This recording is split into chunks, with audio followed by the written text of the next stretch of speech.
President Trump has given Iran a Tuesday deadline: fully reopen the Strait of Hormuz or face what he called devastating military strikes, and multiple senior sources now say a deal could be announced within hours. According to Bloomberg, President Trump presented Iran with a firm ultimatum demanding the full reopening of the Strait of Hormuz by Tuesday, threatening devastating strikes if Tehran failed to comply. That report is corroborated by Israel Hayom, which cited a senior Trump administration official saying a deal could be reached as early as Wednesday. Separately, a senior source cited by Al Arabiya reported that arrangements for a full Hormuz reopening were expected to be announced within hours or by the following day. The convergence of three independently sourced reports, Bloomberg, Israel Hayom, and Al Arabiya, suggests a diplomatic breakthrough is either imminent or already structured. If confirmed, a full reopening would formally close the kinetic phase of the U.S.-Iran confrontation and mark a significant turning point for global energy flows through one of the world's most critical choke points.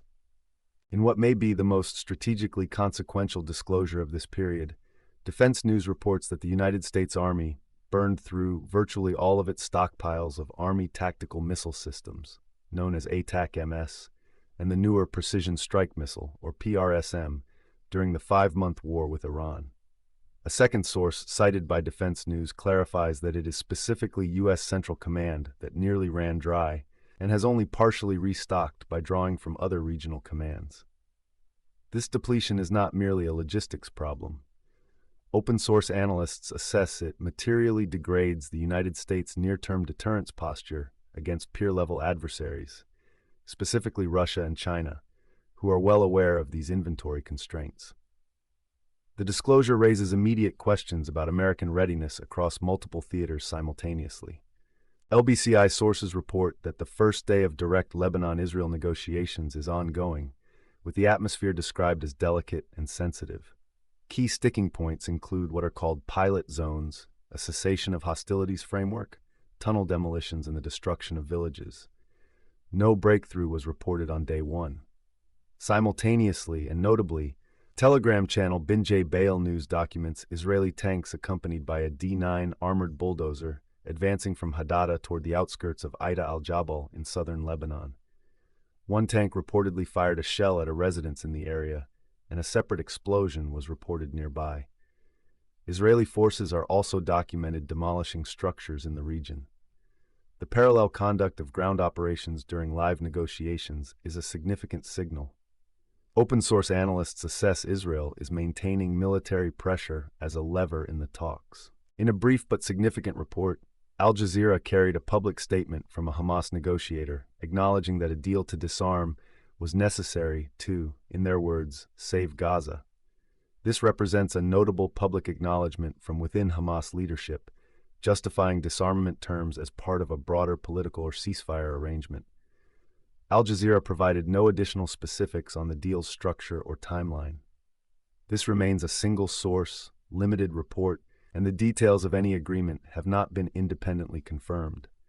However, a senior Hamas figure publicly framing disarmament as necessary, rather than a defeat, suggests the group's political posture is undergoing a fundamental shift. Intel Slava reports that Damascus has committed to drastically reducing Russian oil imports as a condition for Washington removing Syria's state sponsor of terrorism designation, a label that has been in place since 1979. According to Intel Slava, Russian oil shipments to Syria jumped approximately 75% this year to around 60,000 barrels per day, making Moscow the dominant supplier. Syrian officials frame their dependence on Russian oil as a necessity rather than a preference. A Syrian energy official confirmed Damascus is already seeking alternative suppliers and expects what they called a radical change in its energy supply network. If implemented, this would represent a significant geopolitical realignment, Damascus pivoting away from Moscow under direct U.S. economic incentive, and Russia losing a key foothold in its regional energy network. Russia's Ministry of Defense claims its forces struck 7 dry cargo ships delivering supplies to Ukrainian armed forces using what it calls Geran 4 Seeker drones, apparently a new guided variant of the Geran series. According to Telegram channel The Islander News, strikes occurred at the port of Nikolaev and in the broader Black Sea operational zone. Separate reports document ongoing Russian attacks on Odessa port infrastructure, and rescue footage has emerged of the vessel Nadezhda, reportedly struck by 6 drones the previous day. These claims originate from the Russian Ministry of Defense and a single Telegram channel and have not been independently verified. However, if accurate, a coordinated 7-vessel strike using a new drone variant represents a meaningful escalation of Russia's Black Sea interdiction campaign targeting Ukrainian logistics. CNBC reports that Ukrainian authorities, defense industry representatives, and security experts are anticipating serious problems during the coming winter. Officials warn that intensifying Russian missile strikes, combined with a critical shortage of air defense systems, make it, in their words, simply impossible to protect critical energy infrastructure.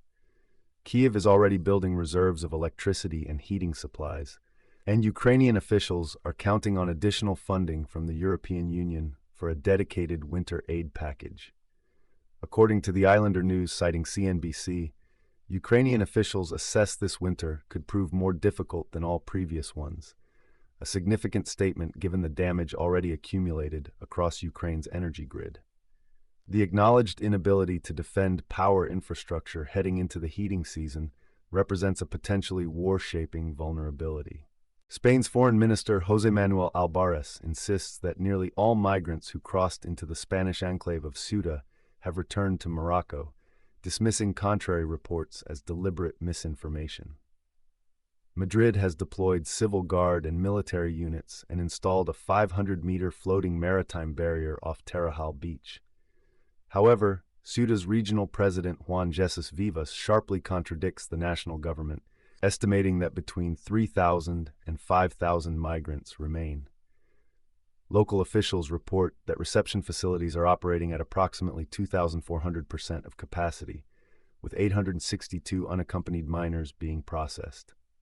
Geopolitics Prime, citing Spanish media and intelligence sources, reports that investigators believe Morocco deliberately relaxed border controls during its Throne Day celebrations.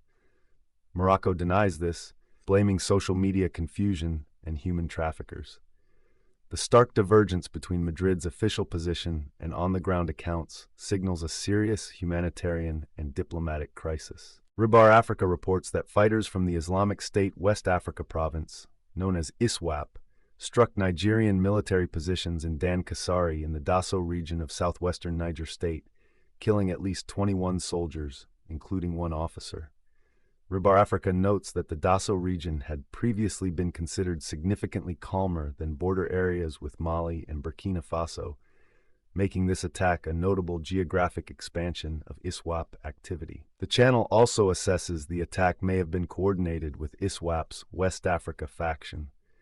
This is a single Telegram source, and the casualty count has not been independently confirmed.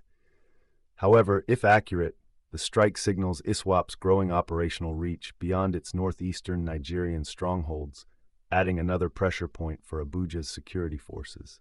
Geo Grandmasters reports that Bangladesh Prime Minister Tariq Rahman returned from Beijing with approximately $9.2 billion in preliminary Chinese investment proposals, the largest being a $4.5 billion upgrade of the Dhaka-Chattagram Highway and a $650 million economic zone near Mongla Port.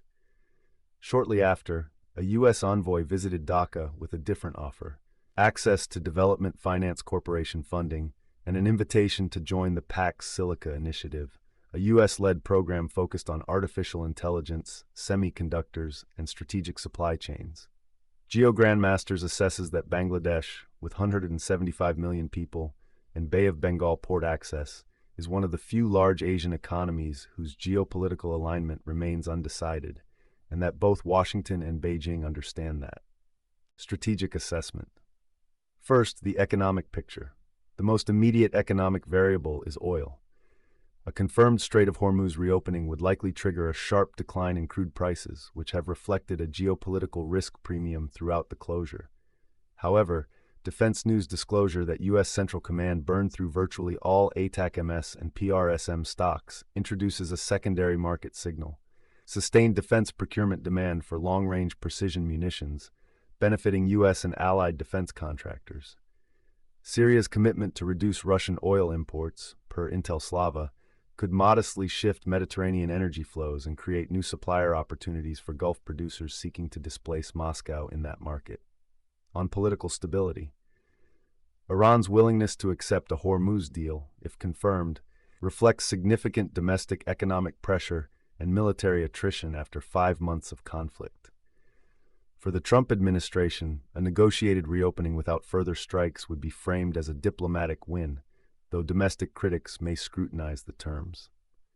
In Lebanon, the simultaneous conduct of Israeli ground operations during live peace negotiations, documented by Binch Bail News, creates political risk for both Beirut negotiators and the Israeli government. Any civilian casualty incident could collapse talks and generate internal political pressure on Israeli leadership. President Biya's 2-month absence and military reshuffle in Cameroon, per BBC, remains a low probability but watch-worthy succession indicator, and the wider geopolitical consequences. The U.S. precision munitions depletion disclosed by Defense News is the most consequential long-term signal in this digest. Open-source analysts assess it creates a window of reduced American deterrence versus Russia and China that could last months, depending on production ramp-up timelines. Russia's Black Sea drone campaign escalation and Ukraine's admitted inability to defend energy infrastructure this winter suggest Moscow is pursuing an attrition strategy calibrated for the coming heating season. Syria's energy pivot away from Russia, if implemented, would represent a meaningful erosion of Russian regional influence tied directly to U.S. sanctions leverage. In the next 7 to 14 days, watch for formal Hormuz reopening announcement and its terms, Day 2 Lebanon-Israel negotiation outcomes, and any U.S. congressional response to the munitions depletion disclosure. The Hormuz deadline and the precision munitions depletion story together define the core strategic tension of this moment. Washington is pressing for a diplomatic exit from the Iran conflict, even as its military toolkit is measurably thinner than it was 6 months ago, and adversaries are watching closely.